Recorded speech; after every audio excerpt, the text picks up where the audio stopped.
Alaska 51 metering at the top of the alley. Have a good day.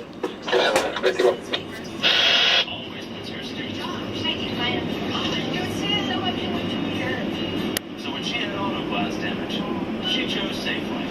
With Safe Light, she could see exactly when we'd be there. Yes, ma'am. Saving her time. So she can save the science book. Back pain made it hard to sleep and get up on time. Then I found the Leap PM. The only one to combine a safe sleep aid plus the 12-hour pain-relieving strength of Aleve. I'm back. Aleve PM for a better AM.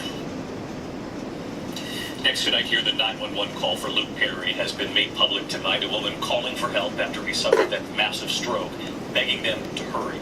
Here's Will Carr. Tonight, the newly released 911 call just after